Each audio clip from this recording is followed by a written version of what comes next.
Hey everyone, and welcome to RUBIN'S Mind Lab, where we break down the latest research into what it really means.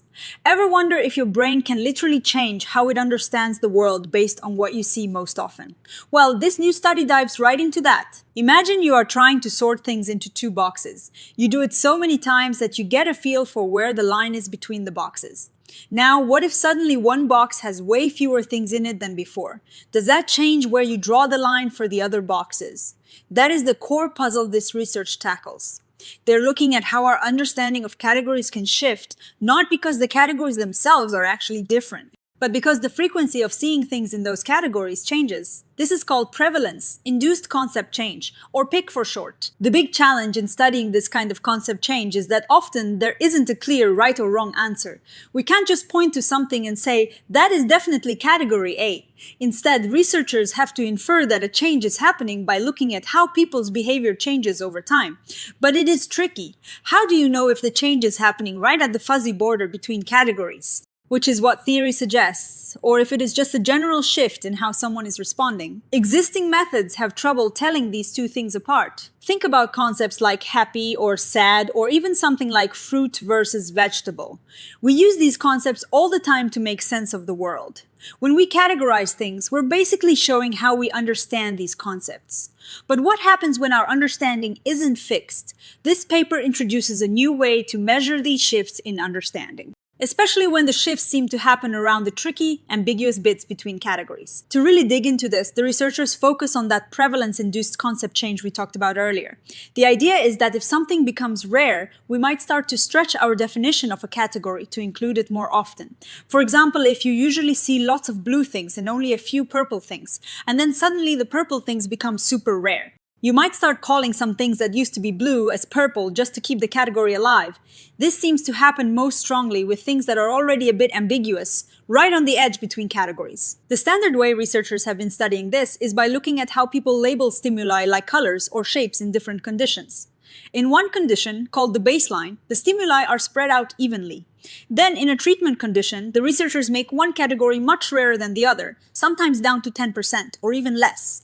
They then compare how people label things in the two conditions. They typically use fancy statistical models to see if there is a significant shift. But here is the problem. These traditional methods often look at the overall pattern of responses. They can tell you if people are changing their minds, but not necessarily where that change is happening. Is it a subtle adjustment affecting only those tricky, in-between stimuli, or is it a more general change in how someone is responding? Maybe just trying to balance their answers or going with a gut feeling. These models can also get a bit wobbly when the data is imbalanced, like when one category is super rare. So, the researchers developed a new method. Their big idea is to anchor everything to the individual. They first figure out each person's own dividing line, their decision boundary, based on how they responded in the baseline condition. This is the point where they were equally likely to pick either category. Then, they defined specific areas around this personal boundary. 2 ambiguity regions right next to the boundary where things are fuzzy, and 2 prototypical regions at the extreme ends, representing clear examples of each category. Think of it like this. For each person, they first draw their own personal middle line. Then they create zones, a zone of deep uncertainty right next to that line, and zones of clear membership further out. They then specifically look at how people's answers change within these zones when the prevalence of stimuli is manipulated. The width of these zones is controlled by a setting called K. They ran a bunch of tests to find the best value for K. They found that making K cover about 6% of the total range of stimuli gave the most sensitive measurement. This means they're focusing on the areas that are most likely to show a change, without being swamped by noise from less informative areas. It is a really careful way to define where they're looking for changes. Once they have these defined regions for each person, they measure the change in how often someone picks category T within each region, comparing the treatment condition to the baseline. A positive number here means they're more likely to call things in that region category T. They then pool these changes, but crucially, they contrast the changes in the ambiguous regions with the changes in the prototypical regions. This contrast is the key to their measure of concept change. It tells them if the change is specifically happening at the boundary. And this isn't just about looking at averages. Their method allows them to test each individual to see if they're showing evidence of concept change. They use a clever resampling technique, kind of like running the experiment many times with slightly different data, to figure out if a person's observed change is likely to be a real effect, or just random luck. This gives them a level of certainty for each person's results. To see if their new framework actually works, they applied it to a bunch of existing studies on prevalence. Induced concept change. They gathered data from various experiments looking at things like dots, faces, and ethical statements. They standardized everything so they could compare apples to apples. Before diving into the reanalysis, they ran an optimization step. They wanted to find the best setting for that K parameter we talked about, the one that defines the width of their regions of interest. They tested different values of K and saw which one gave them the strongest signal, the most reliable detection of concept changes across many datasets. They found that a width of 6% of the stimulus range was the sweet spot balancing sensitivity to real changes with avoiding too much noise. When they reanalyzed the data, their new framework largely agreed with the original findings. In most cases where previous studies found concept change, their method also found it. This is a good sign that their approach is valid. However, there were a few cases where their results differed. Two studies that originally reported concept changes in ethical judgments didn't show a significant effect with the new framework. On the flip side, they found a significant effect in one study that hadn't reported one, specifically related to judging male body shapes. They also checked by applying their method to data where no manipulation was intended, and they found very few false alarms, which suggests their method is specific and doesn't just jump to conclusions. This table shows a snapshot of how their framework performed across all the studies they analyzed. You can see columns for the original paper, the type of study, effect sizes, something called support, which is basically how much data they had, and importantly, the percentage of participants who showed a significant individual effect. Many of these studies, especially those with larger effect sizes, showed a decent percentage of individuals changing their concepts. Now, for any measure, it is important to know how good it is at detecting real effects, especially with different amounts of data. This figure is a power analysis. It tells us for a given effect size from small to large, how many observations you need in those crucial boundary regions to be pretty sure you are seeing a real change, not just a fluke. For really strong effect, you don't need much data, but for smaller effects, you need a lot more observations clustered around that decision boundary to confidently detect the change.